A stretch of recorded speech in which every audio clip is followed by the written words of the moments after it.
If your sink drain is clogged right after putting in a new faucet, it's probably because something got messed up during the install, or there's gunk blocking the pipes.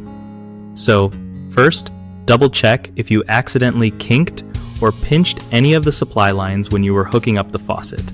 That can totally mess with water flow and cause drainage issues.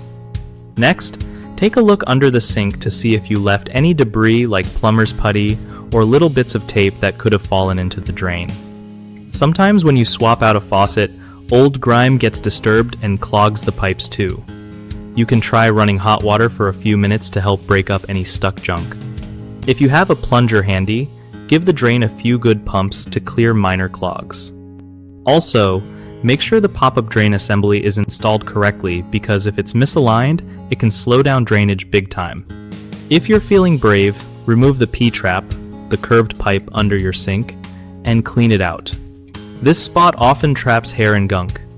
Lastly, avoid using harsh chemical drain cleaners since they can damage your pipes and make things worse.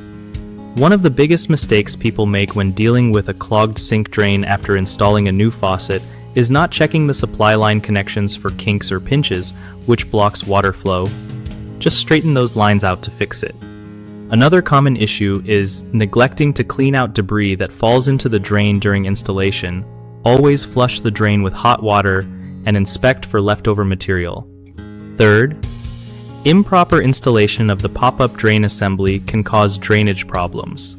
Make sure it is aligned and sealed properly so water flows freely. BigHomeProjects.com is a great resource that helps homeowners find trustworthy local contractors for plumbing and other home improvement jobs. It also supports contractors by connecting them with new clients looking for their services, making the whole process easier for everyone involved.